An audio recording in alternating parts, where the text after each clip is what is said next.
Ever, like, really felt the weight of your in-game loot? Like the impact of a tough bargain or the rush of a risky gamble at your D&D table? Hmm. I remember this one campaign, we had to get this ancient relic from a super guarded temple. Oh, wow. Yeah, so traps, fanatics protecting it, this shady informant we had to, like, negotiate with. Intense. Super intense. But we got the relic Nice. and a good chunk of gold coins, too. Temple tithes, probably. Classic. You know, it's interesting how you link that memory, the wealth, alongside the main objective. Totally. So our DM, he loved immersive details. He pulls out this velvet pouch filled with real metal coins, tarnished, some of them, worn with age, and he divides them up between us. I bet that was cool. It was the weight in my hand. It was like, whoa, not just the physical weight, but this responsibility. These weren't just numbers on a sheet anymore. They like represented the risks, the choices we'd made, Yeah. and the sound, like counting them out, this plinky. It was like a little victory song, just grounded everything, way more than just like writing it down ever could. That's a great point. It's that tactile experience, right? It bridges the gap between the fantasy and the actual table, makes it more engaging. Exactly. And that brings us to today's deep dive, folks. Physical coins in your D&D games. For immersion, for gameplay, we're going beyond just replacing the currency, though that's a big part of it. Definitely. We're looking at an article from LitRPG Reads, packed with creative ideas about how these little metal discs can be way more than just copper, silver, and gold. Lots to explore there. We're going to unpack it all, see how you, our listener, can bring this tactile interaction, this richer storytelling, to your own games. Sounds good. So the article kicks off by saying even just using physical coins as currency, it changes how players see and interact with the in-game economy. For sure. They physically exchange coins for stuff, services. It makes it real, a concrete action. Yeah, it makes those purchases feel like they matter. And managing your resources becomes more, well, deliberate. Right. The article suggests a few ways to do this. One is, like, assign real-world metal values to the denominations. Brass for gold, nickel for silver, copper for copper. Oh, interesting. What do you think about that, like directly representing it with materials? I think it adds a level of realism. Suddenly, the weight, the feel of the coins, it tells you their worth. Like a big pile of gold and brass, it'd feel heavy, right? Yeah. Make you think about how you're going to carry it around. Makes sense. It's a subtle constraint, but it could really influence how players make decisions, more than just numbers on a sheet. Totally. And then the article talks about creating a physical banking system in the game. A physical bank. Yeah, like players actually have to deposit their coins, get a token or a receipt. How do you think that changed the feel of a campaign? That's interesting. I think it would add a lot of strategy to managing resources. Players would have to choose when and where to stash their wealth, risk carrying it, or deal with limited access. Right. Could even lead to role-playing with bank NPCs, maybe even bank heists or scams. New plot hooks right there. I like that. Then there's the idea of using coin pouches and ledgers for, like, physically tracking your wealth. Old school. Old school, yeah. What kind of player do you think would appreciate that level of detail? Someone who loves immersion, who enjoys the little world-building things. It's like you're really managing your character's finances, deepens that connection, makes it feel more accountable. Makes sense. The article gets into more intrigue, too, like secret trades between players or counterfeit money. Ooh, sneaky. Right. How could those shake up the dynamics in a group? Well, secret trades could create whole storylines outside the main plot. Alliances, rivalries, hidden motives. I could see that. And counterfeiting. It makes every transaction risky. Players have to be careful, maybe even investigate, interact with the shadier parts of the world. Very cool. Another interesting idea is using coins for bidding wars. Like actually tossing coins into a pot. Exactly. What does that add? Well, it's more than just saying a number. You're physically committing, raising the stakes. Right. And the sound of the coins hitting the pot adds to the tension. Definitely. Then there's the concept of regional coins, each with its own design, maybe even fluctuating exchange rates. Complex. How does that make a setting feel richer? It reflects the different histories, cultures, economies of the regions. Players have to learn about local customs, maybe find opportunities to profit. Makes sense. Makes the world feel more real, more lived in. Totally. There's also the idea of special coins for achievements, recognition, maybe even special in-game properties. Powerful symbols of achievement, those could be. It's a reward, a motivator, something to strive for, especially if they have in-game value. I like that. For grittier settings, the article suggests using metal washers for currency. Washers. Yeah, just plain washers. How's that for a detail? It's a good one. It reinforces the tone. Washers are utilitarian, maybe even scarce, a different feel than fancy fantasy coins. Definitely. So the article then shifts to using coins as narrative devices. A whole new level? Right, they're small, common, easily overlooked, perfect for hiding meanings, clues, even magic. Like a normal coin could have an inscription, a symbol, or even trigger something unexpected. Right, it encourages players to pay attention, rewards curiosity, could unlock whole new parts of the lore. The article gives this example of a copper coin that reveals ancient rooms under certain light. Oh, cool. Yeah. How do you think that kind of discovery affects how players connect with the world? It's like you find this hidden thing on something ordinary. It connects you to the past, the mysteries of the world.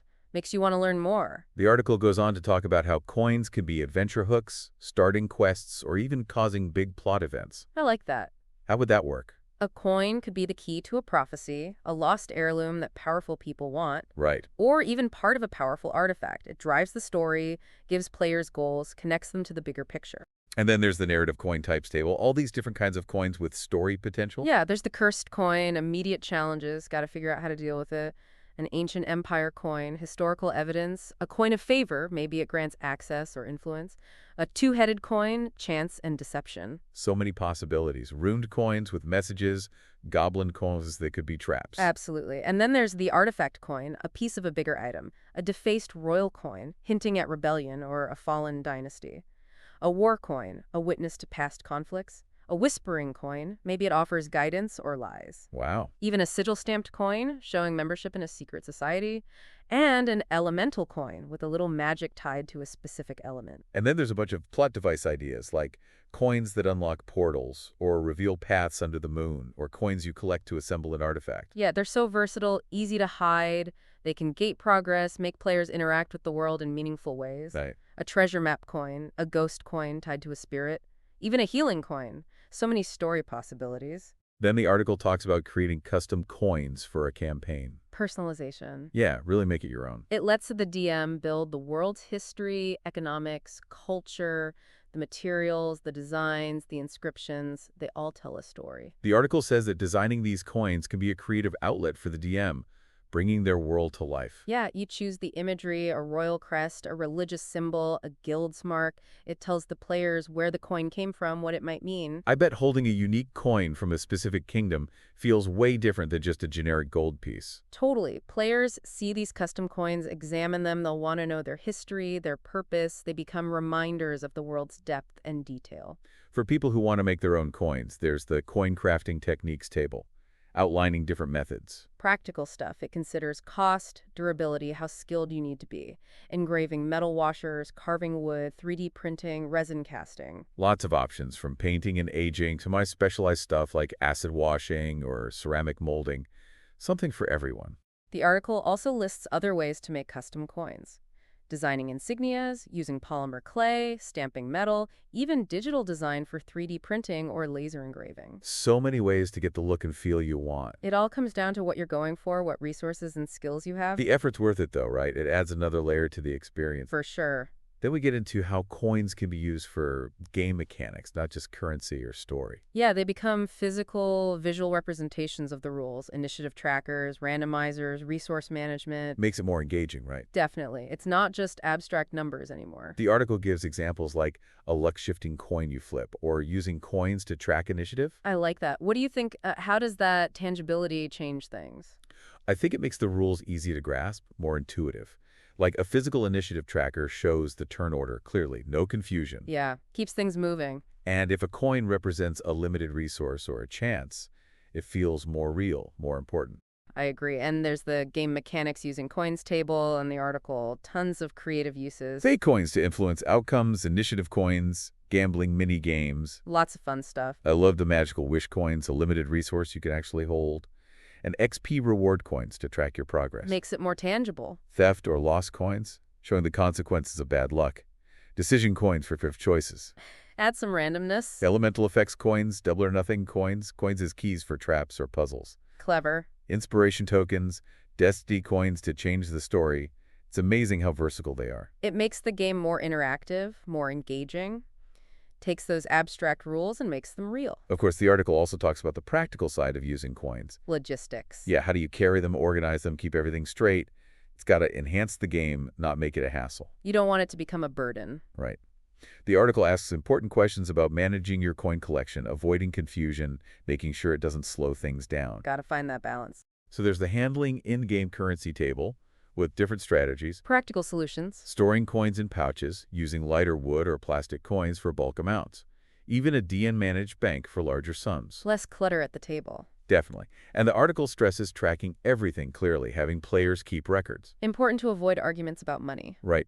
Portable containers, coin trays, weighted bag checks for realism without the bulk, even digital tools for tracking alongside the physical coins. Good ideas. It's all about finding what works for your group, what fits your campaign. Exactly. And finally, the article talks about using coins with other props. Scrolls, maps, relics, full-on prop-based gaming. Creating a truly immersive experience, you engage with all these physical things, you feel more present in the world. Imagine a map that needs a specific coin to reveal a hidden spot, or ancient parchments that you can only read with an artifact coin. Cool. The possibilities are endless. And there's the prop combinations enhancing immersion table, even more examples. Yeah, like coins and UV lamps to reveal hidden messages, or puzzle boxes that need specific coins to open, coin-laden treasure maps you actually handle. Very cool. Altar coins for rituals, coins combined with amulets for magic, shop receipts with the actual money. Adds detail. Coded letters you decipher with coins, interactive dice, and coin games. Even hiding coins in envelopes. It's more than just decoration, it's part of the gameplay. Players solve problems, interact with the world in a hands-on way. So, wrapping up this deep dive into physical coins in D&D, it's clear they can do so much. Immersion, storytelling, game mechanics, lots of potential. They could be simple currency or intricate parts of the story. It's about adding another layer to the experience, making memorable moments, connecting with those worlds we create. Definitely. Big thanks to LitRPG Reads and Paul Bello for these awesome ideas. Thanks to them. And to you, our listeners, we want to hear from you. Have you used physical coins in your games? How'd you do it? Share your stories in the comments below. We'd love to hear them.